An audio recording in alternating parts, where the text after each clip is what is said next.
علماء کرام لیکلي دي چې د الله تعالی د دین مدد هغه دا دی چې د انسان په ذهن کې هر وخت دا وي اذا د الله تبارک وتعالى د دین دا بول او کلمه هغه څنګه اوچته کړم کما یو داسې طریقه اختیار کما چې په هغې سره ما تم فایده میلو شي او خلقو تم فایده میلو شي الله دې علماء سره خو کې هغې دې زمانه کې مونږ ته مختلف د دین شعبې او د دین لارې هغه وښودلي چې نبی کریم صلی الله علیه وسلم د کوم دین د تکمیل دپاره الله تعالی رسول و هغه لارې موږ ته واضح شوې قرآن مجید کې الله تبارک وتعالی د نبی علیه الصلاة والسلام د بعثت دنیا ته د راستولو د هغې دپاره نبی علیه الصلاة والسلام چې څه دپاره راغلی دی د هغې ذکر الله تعالی څو مقاماتو کې کړی دی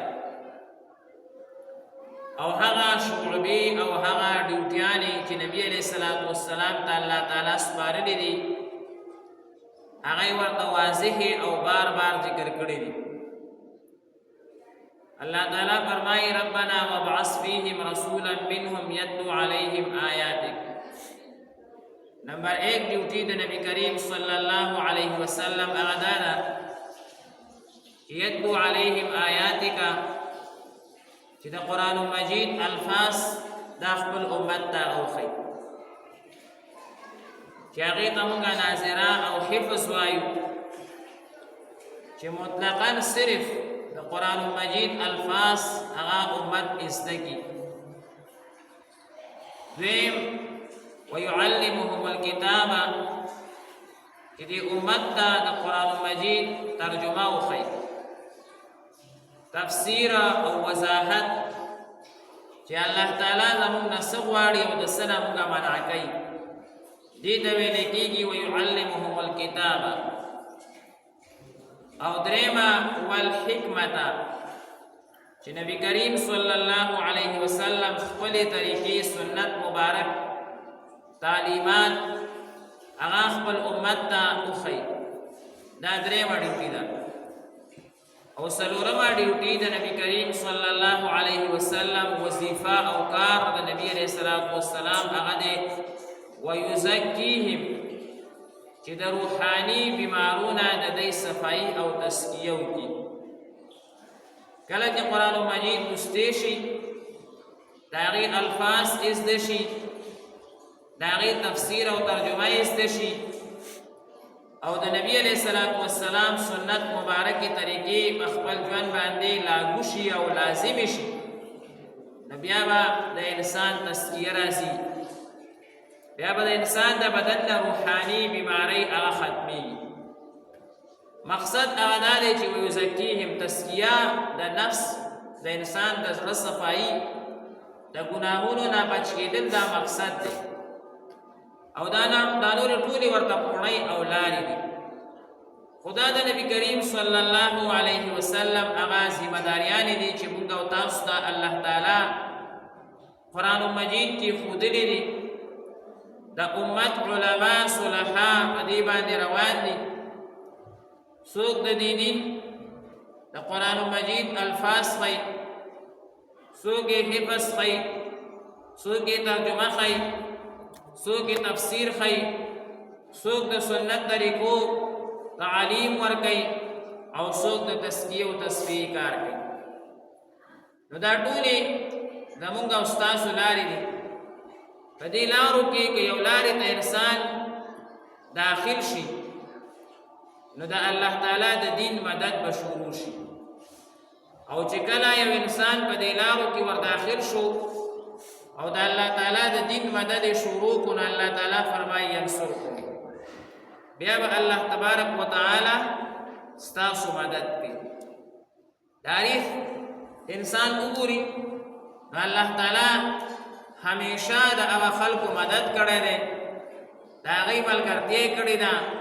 په هره سخته کې، په هره کنده کې، په هر مشکل کې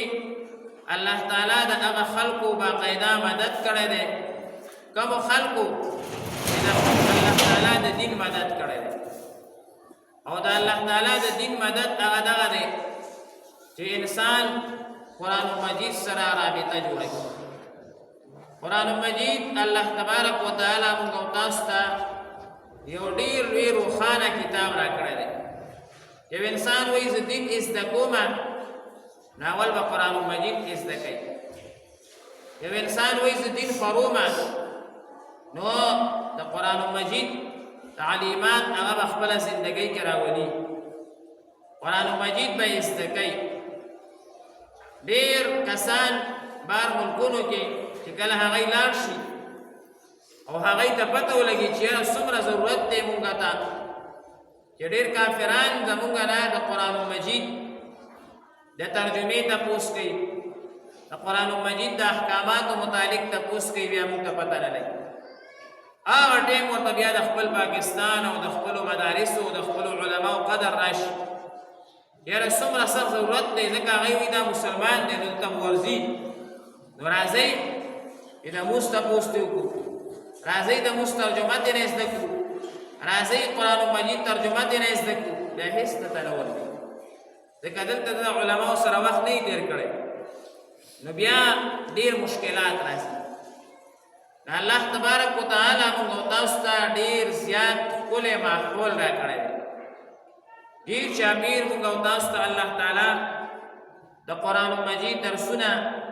د قرآن مجید تعلیمات هغه باقاعده راکړي دي چې موږ د دې نه مستفید شو، فایده ترې واخلو. یو ډاکټر وایي زه د امریکې په یو ریاست کې وم او هلته کې زه چې کوم دی نو مسلمانۍ نه ما لاس وینځلی و، مسلمانانو جومات ته به م نه تلم، د مسلمانانو مرکز ته به م نه تلم. هغه وجه دا وه چې هغه کافرانو په ما څه اعتراضونه کړي وو، ما ته جواب نه راتلو، نو ما ویره دا کافران دا انګریزان دا په حقه باندې دي. یو اعتراض مې را باندې دا کړی و چې نبي کریم صلی الله علیه وسلم دومره ډېر ودونه څه دپاره کړي، نعوذ بالله وی دا خو هغوی وي چې دا شهوت پرستو چې 1109 بیبیانې کړي دي، دا دومره ډېر ودونه یې څه دپاره کړي. داسې دوه درې نور اعتراضات یې کړي وو، د هغې د وجې نه وایي زه جومات ته هم نه تلم. ما هلته وایي 8 کاله کورس کړی و، په دې 8 کاله کورس کې زه مسجد ته نه وم تللی، ځکه زه د اعتراض شکار شوم، وسوسه او شبه راته هغوی واچول او شیطان زیاته کړه، بیا زه مسجد ته نه تلم. پاکستان ته وایي چې کله واپس رالم نو یو ورځ پلار ځان سره مسجد ته د جمعې په ورځ بوتلم، امام صاحب په دې باندې تقریر کولو چې نبي علیه السلام دا دومره ډېر ودونه څه دپاره کړي، په دې باندې تقریر. ما وایي چې هو دا خو زما اولنی اشکال او د دې د وجې نه د اسلام نه وړېدلی وم. هغه چې وایي د دې جوابونه وکړه چې نبي علیه السلام دا دې دپاره کړي وو، ډېر جوابونه دي، خو یو څو هغه دا دي چې نبي علیه السلام دې دپاره کړی وو چې زنانو ته دین رسول دا باقاعده نیم دین دی ته رسول دي،